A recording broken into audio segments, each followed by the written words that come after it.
Welcome back to the Boundary Corner podcast.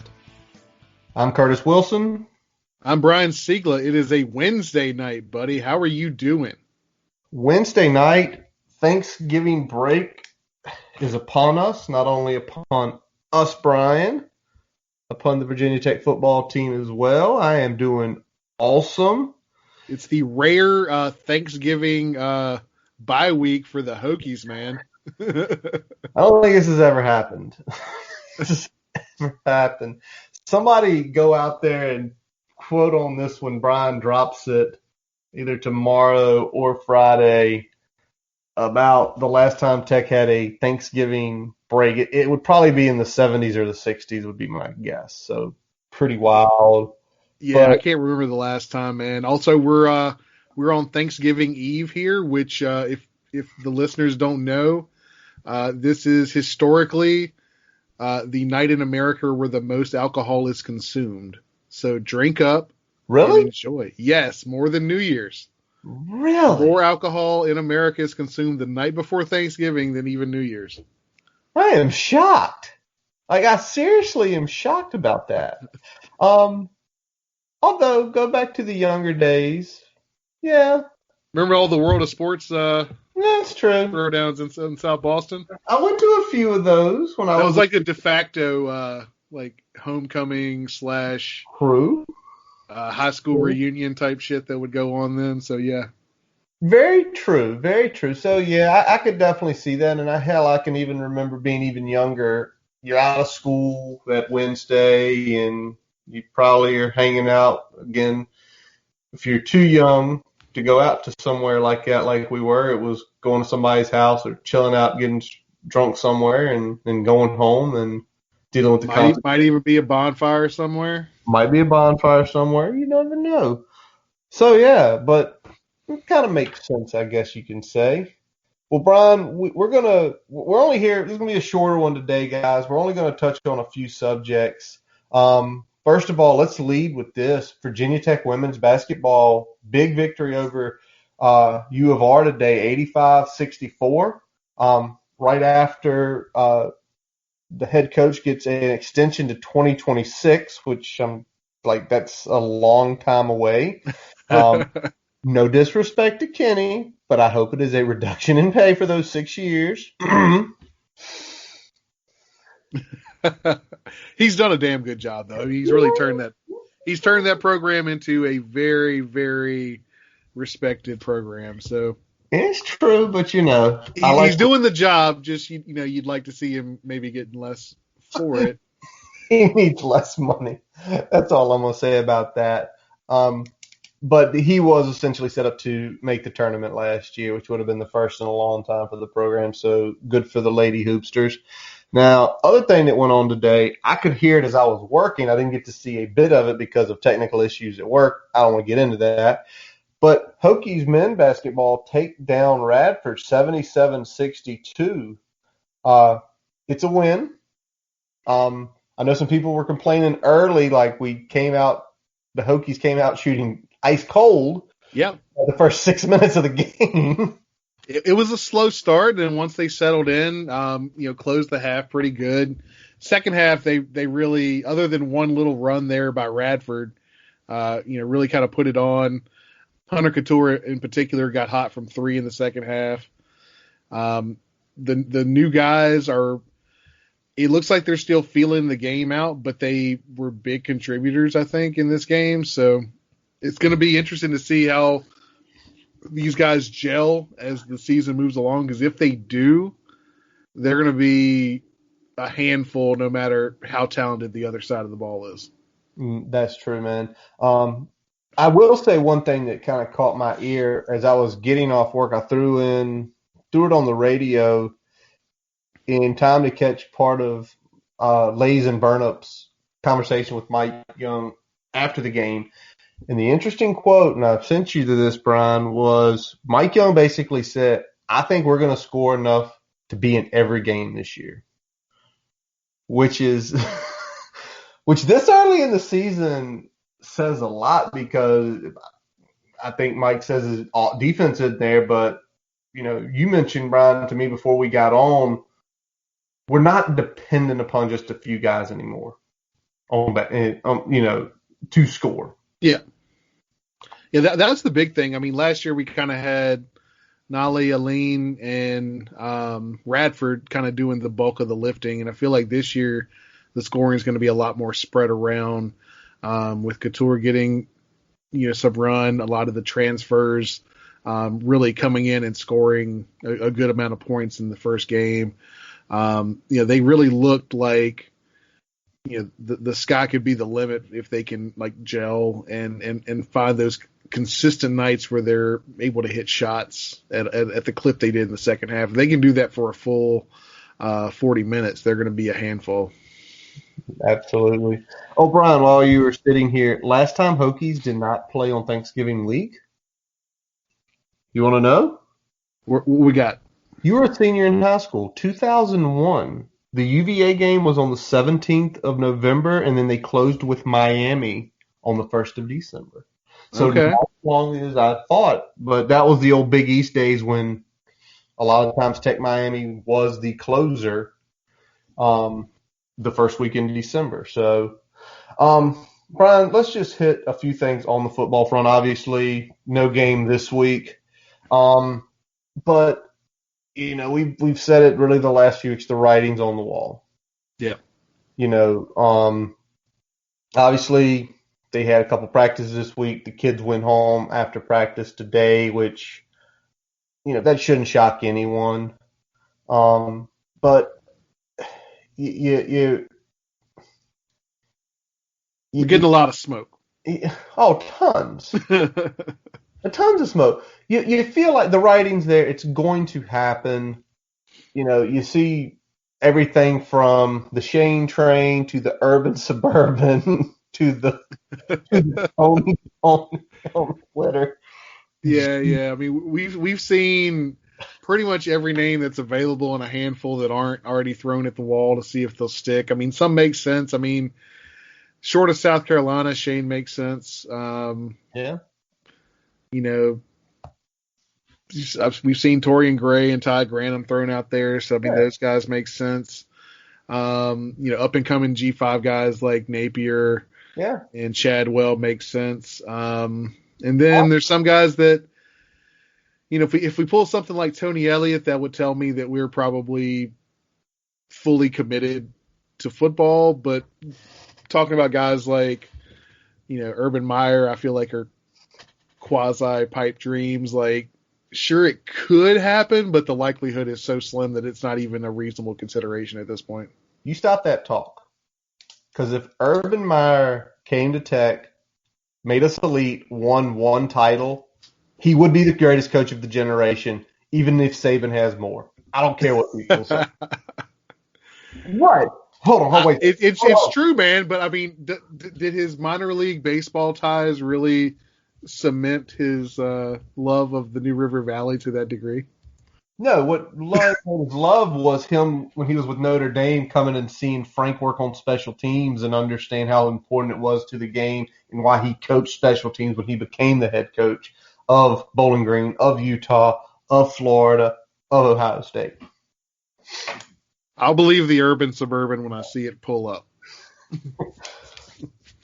It's true. But I think, folks, probably what we feel here is maybe this weekend, if not this weekend, definitely after the Clemson game, you're going to start seeing things get leaked. So your Bruce Feldman's, why can't I think of his name? Dennis Dodd's, Brett McMurphy's, ESPN's guys, you're going to start seeing the leaks start coming out. So some of it will be smoke. Some of it will be serious. Are we going to keep our ear to the ground? Yeah. Because as much as we want to bust Fuente, less the Duke game and some of the bad losses, it's not been this absolute. We went from winning 7 games to winning 2 games. We're still winning about 7.5 games. Yeah, I mean, he didn't trash the program. He just didn't. he didn't bring it to where we wanted, and based on where we were, 2016, it's been Yeah. A steady, downhill. well, it's been a steady decline with the level off. Yeah. Level off. So yeah, And in a normal year, we'd probably be looking at like a 7 to 8 win season, which yep, again wasn't gonna not gonna blow affect. anybody's skirts up this year, considering expectations were 10 wins with the amount of talent we had coming back and everything else. I know COVID is wrinkles and whatever, but we started the season very strong, and it seems like we've just fizzled, and now we're completely rudderless, and that's not a good place to be. And in year 5, with this veteran of a team, that's not something that you should be saying. That's something that shouldn't be happening. That's something that just shouldn't be happening with the veteran of the team, and even more so bringing in some new coaches. You would expect more life, and it's not there. And I know some people, you can say COVID, but everybody's going through it. Yep. If COVID was strictly a Virginia or Mid-Atlantic thing, yeah, we probably would be saying, okay, you can't fire him because this is only happening between Maryland and South Carolina. We're in there and it's screwing us over. It's all over the world. It's all over the country. So it's not one particular thing. And also, I mean, in the early parts of the season, we weathered that storm fairly well, and then it's almost like the healthier we've gotten to a degree, we've looked more uneven, which shouldn't be the case. No, but what it is it's the whole what we were week 1 is what we are week 9. Nothing changed. And when guys are getting paid hundreds of thousands and millions of dollars to figure out what you do good and what you do bad, they're going to crack the code. Yeah.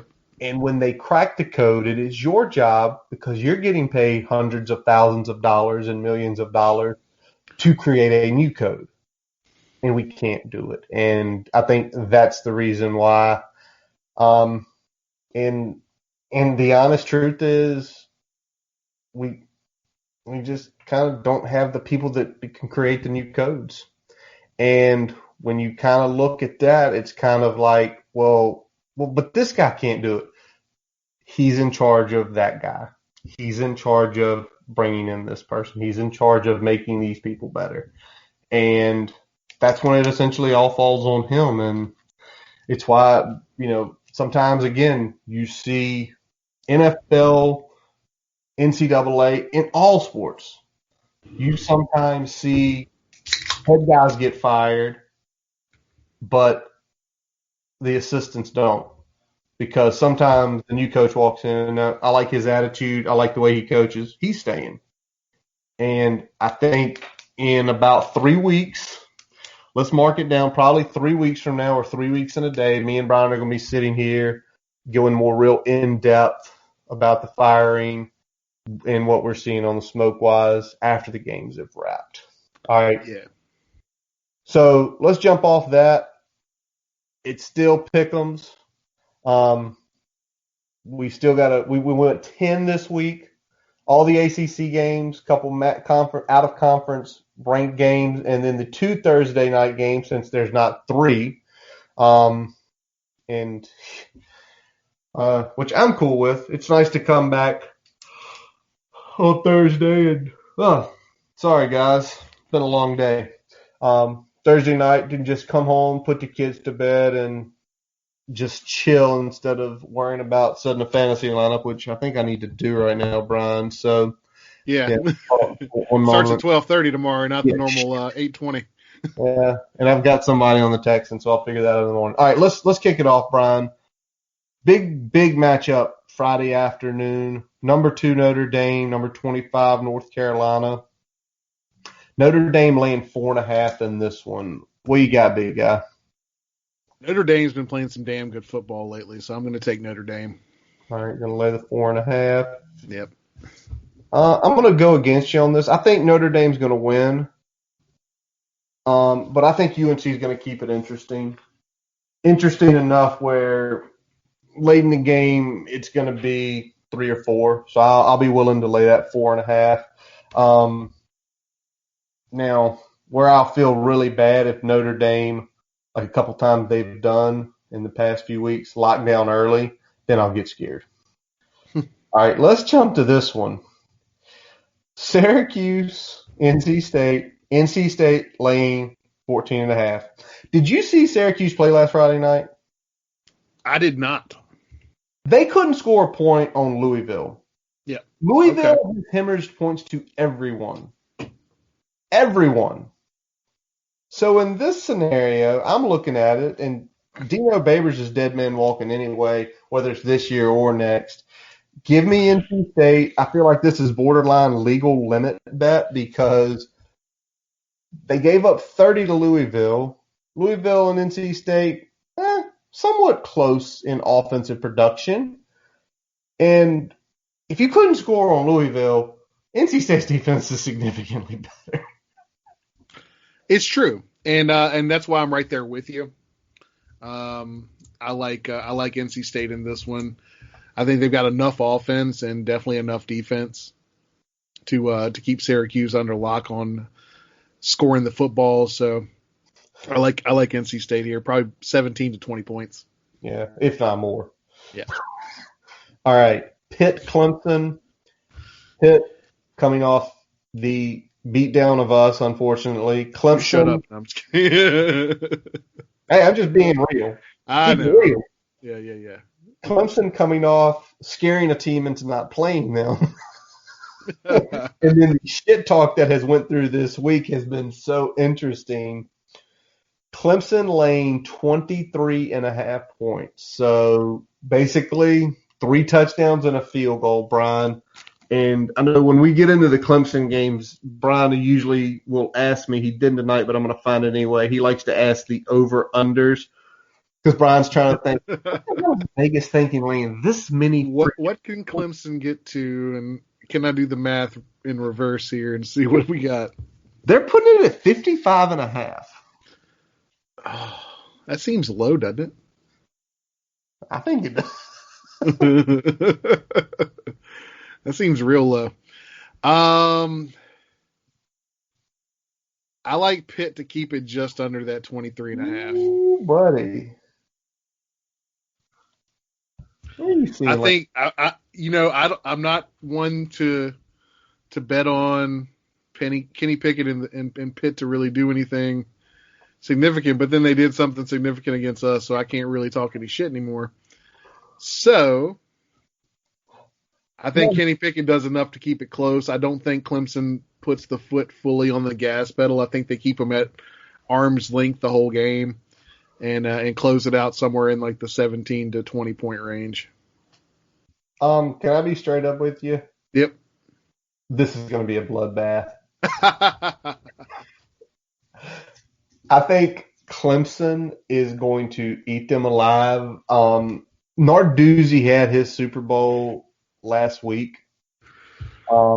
Seems like he always liked to put it on us. He did a few years ago when they had that game well in hand. He scored a couple late ones to go up to get to 52. He did it last week as well, and you could just see he was really happy about it. Unfortunately, they have to come to earth and play a significantly better defense. No doubt. They also have to play a person who knows how to call a game. Clemson big. I say Clemson by like 30. Somewhere in the neighborhood like 50-20. Okay. All right. All right, Brian. Speaking of Louisville, who we talked about a few minutes ago, they're going and playing BC. BC is a 1-point favorite. For the life of me, I can't figure out Louisville. I have a good feel on BC. And I think BC's got enough of a defense to slow down Louisville where, say what you will, I think Syracuse just proved they're probably maybe the worst P5 team along with Kansas. The only time they've shown up was against Georgia Tech and just to screw you out of a win. So give me BC. I will lay the light 1 point. Yeah, I'm gonna take BC on this one as well. It's a pretty no-brainer at this point. You've got opt-outs at Louisville. You got potential Satterfield getting what seems like at least a couple calls or something Yeah. about jumping ship. So I think there's a little bit of question marks for them moving forward with this season being very underperforming. On top of the opt out. So I think BC, kind of steady Eddie is going to take care of business. Yeah, especially when you don't have to lay up any more than 1 point. Exactly. All right, Brian. But here's a game you can't lay anything.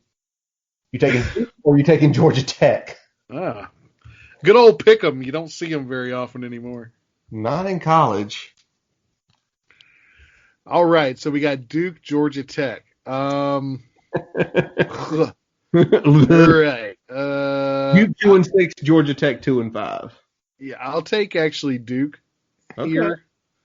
I think Duke is a little bit all around, has a little bit more punch. So I think Duke's kind of got a puncher's chance of knocking them out. So I'm going to take Duke here. Just because Georgia Tech has screwed you so much, I have to take Georgia Tech because it's just like it's a good omen. Exactly. The karma's like Brian. Every time he goes against Georgia Tech, they screw him some way, shape, or form. That's going to just be an ugly game. So, and Duke's 2 wins this year are Syracuse and Charlotte, while Georgia Tech's 2 wins this year are Florida State and Louisville. So, probably Georgia Tech with the more impressive of the wins. All right, next up, Brian, Florida State UVA. UVA is laying 9 points, 9.5 points. The hook is very important on this game. So, Charles Snowden broke his ankle last week. Much as you hate him, respect him, really good linebacker for them. They got a 3-minute feature on Bad Beats, which essentially flipped a win for me to a win for you last week. Yes, it did. But I didn't see that game at all. I just saw the score, like, oh, it sinks, the hook got me. When I watched that Bad Beat segment, holy shit. And then, you know what? We can hate Bronco, and we have to. At least he was man enough to admit, yeah, the OC looked at the wrong line on the playbook and called a double reverse pass in the end zone. Where you feel like that's taking some accountability, right? Like, oh, yeah, he screwed the pooch. That wasn't what we were going with there. It got thrown in there, and for some reason, the players just went ahead and ran it. Well, they were up what? They were up so many points. Yeah. And then, of course, the pick that swings it the other way. But I'm going to say something. Be straight up with me. I feel like if this had happened to us and someone had questioned, oh, no, that was the play call. How the hell was that the play call? So, Brian, oh, man, this is just, UVA's been good to me. So I'll lay 9.5, even though it makes no logical sense with them.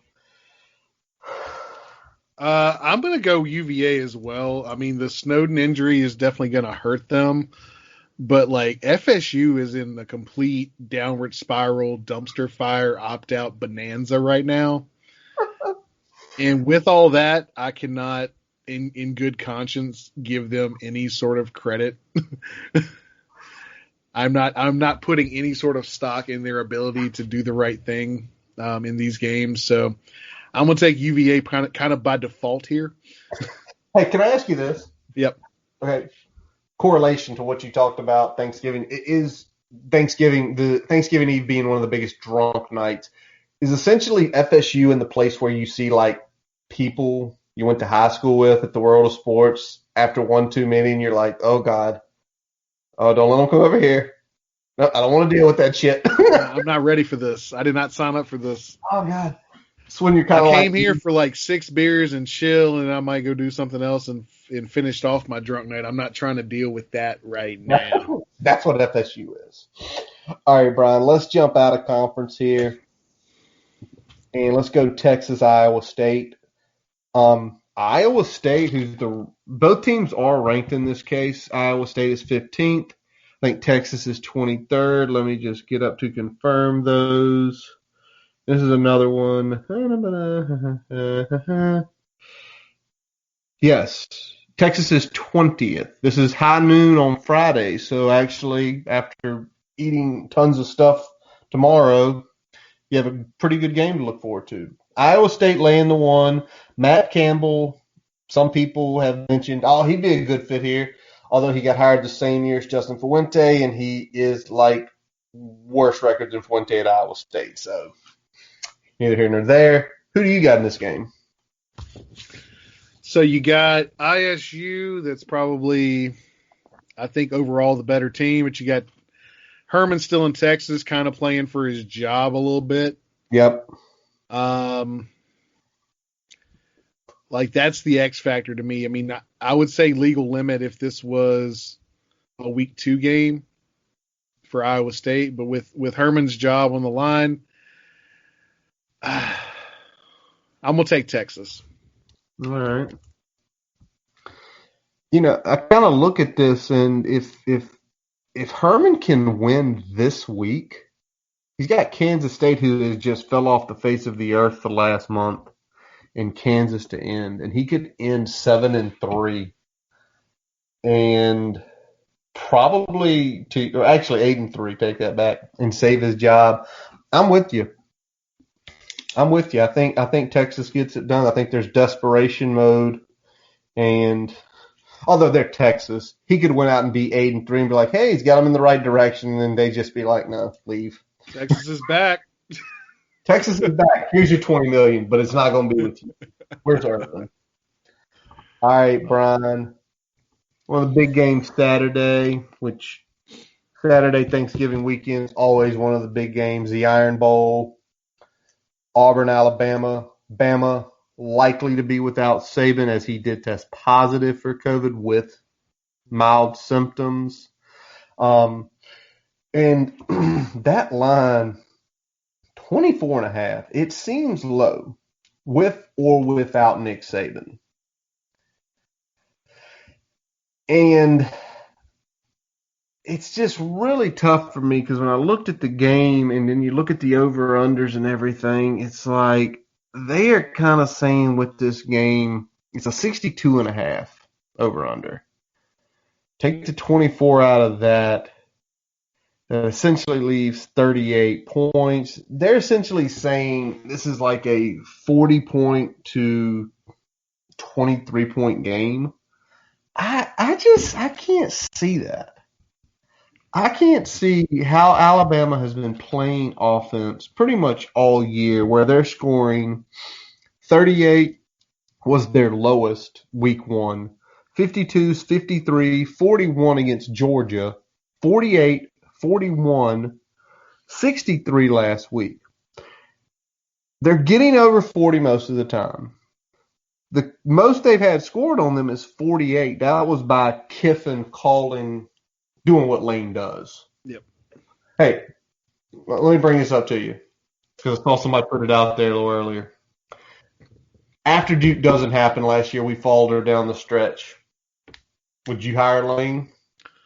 No, only because I don't think he can win us a national championship. And if he's going to not win us a natty title and leave in like 3 years for some weird ass reason, what's the point in doing that?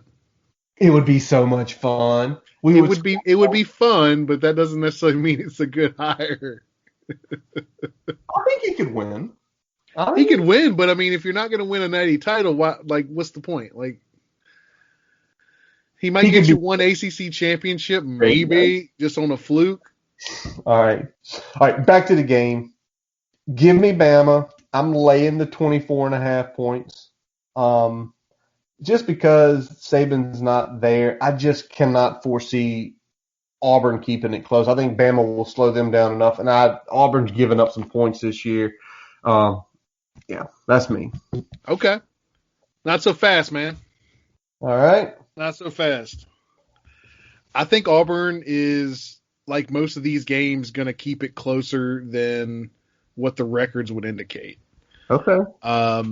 So I don't like Bama to reach their average, and I like Auburn to probably be getting close to their point per average, and not necessarily see a Bama drop off in their scoring. So I think the combination of the two is going to make it somewhere in like the 17 to 23 point range in terms of the spread there. So I think it's going to be just under that 24 and a half. All right. But we'll see. We But will. I'll take the Tigers. All right. Well, let's go to the NFL tomorrow, Brian, as we are preparing to eat our Turkey Day stuff with our collective inner circles here. Game one, because unfortunately the nightcap got blown off thanks to COVID, and we are stuck with these two games. Game one, Lions Texans. Texans Ugh. 3 points. What do you think? This is going to be purely me being a Colts fan. I'm going to take the Lions. Buddy, I'm taking the Lions with you. Lions looked putrid last week. They're a better team than how they played. And the Texans are coming off beating the Patriots.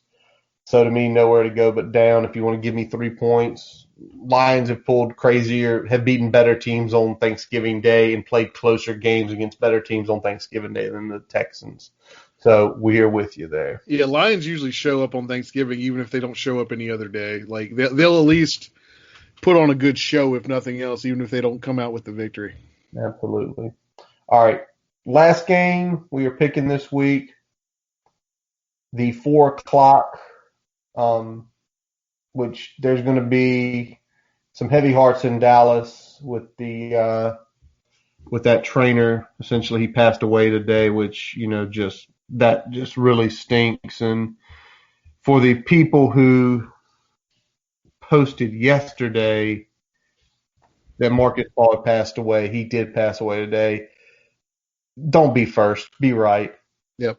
The amount of pain that guy's family is going through now, and then what they had to go through yesterday, it stinks. Washington football team, Cowboys laying 3 points here. And Washington Redskins, I'm not even going to say football team. Brian, it's an ugly game because you got Andy Dalton at quarterback, you got Alex Smith, who it's amazing that he's even playing right now. Yeah. After what happened, just over 2 years ago. Do you have like anxiety every time he drops back to pass? Like I still have anxiety every time I watch him drop back. Can I say I haven't really watched them? Sundays are my gopher mornings, so a lot of times I get back in the afternoons. I have a few things to do around the house, and I haven't had a chance to sit and really watch a lot of NFL until about 4. So, your team's playing more late games anyway, so exactly. Plus, when I literally spend roughly 12 o'clock to 1 o'clock in the morning watching college football and recording podcast. and recording podcasts, I've gotta slowly bet the chips correctly. And sometimes if there's things that need to be done, I don't worry about the pro game. I do it. But in this case, it's just these teams are both technically still eligible to win. That division winner is likely going to have 7 or fewer wins. 6. I'm trying to give them a benefit of the doubt at this point. Yeah, 6 is more likely. 6-10 team to do it. It's going to be a 6-10 team more than likely. All right, and this might hurt some people in the listening audience who have been with the Washington football team, Washington Redskins, their entire lives. Give me the Cowboys. Cowboys, simple fact. They got Dalton back. They looked better last week. They got some of their offensive line back. They're still a potent offense. And Washington's offense is good. Defense is solid, but I think Dallas will win this game by about 9 points. Probably somewhere like 24-15. I like the Cowboys by a touchdown as well. I think the football team has a pretty damn good defense this year, but they just can't get anything generated on offense to help that side of the ball out. And I think Dallas with the red rifle, the red rifle, pulling the trigger again is going to at least be competent on that side of the ball where they haven't been. Because really, I mean, as long as they can get some semblance of balance, that'll let Elliott eat a little bit more, which has been the big problem with them having a little smorgasbord at quarterback there. So I'll take the Cowboys here. Got it. All right. So that takes care of that. Brian, what is going after the weekend of experimentation? What's smoking tomorrow? All right, so I'm rolling 2 turkey breast, and I've got a spiral ham that I'm double smoking. Okay. What's the flavoring for the turkey? We know this weekend. You said it last Thursday that we didn't mention it Saturday night because, well, we were in our feelings. Yep. Saturday night. I'm going with the hybrid rub, which is kind of like a traditional barbecue seasoning mixed with some of the more herbal flavors that you would typically have on a turkey in Thanksgiving. So there's some thyme, some rub sage in there, but then there's some of those more traditional barbecue flavors that you're used to. Awesome, man. And it sounds like you're probably making enough to have sandwiches for Friday while watching football and Saturday while watching football and Sunday while watching football. Exactly. I was just going to roll with 2 breasts, and I'm like, we might have just enough people hungry enough to go through 2 breasts. I'm going to get a ham. There you go. And push the ham. Be like, y'all got to eat the ham. So I got some turkey left for Friday. Excellent, my friend. Excellent. All right. Anything breaking while we've been recording the last few minutes here? I do not see anything major. I mean, other than everyone thinking Shane Train's heading to South Carolina instead of Blacksburg, but Well, that could be just people that don't want Shane to come to Blacksburg. Trying to will it into existence that he is going to go to Columbia. But by all means, don't let him go to Columbia and start winning 9, 10, 11 games. If that happens, there will be chaos in the fan base and on the Twitter timeline. All the time for 3 years. All right. We've got nothing else for you guys tonight. Thanksgiving weekend. Stay safe. If you're having to drive, be safe on the roads, be cautious and all that stuff. I'm going nowhere. Brian, you're not going anywhere, are you? I ain't going nowhere. I'm going to be just sitting in here and hopefully, I'm not sure how much food my mother-in-law's cooking, but hopefully enough where I can just drive over there and make a plate and drive back every day this weekend. There you go. So that's going to wrap up this episode of the Boundary Corner Podcast. I'm Curtis Wilson. I'm Brian Siegler. Follow us on Twitter, Facebook. Subscribe for the podcast on your favorite source, including Spotify, Amazon, and Apple Podcasts. We always let our friend Jason Long from the NRV play us out. Catch him on Spotify and Apple Music. We thank you for listening. And as always, let's go. Hokie!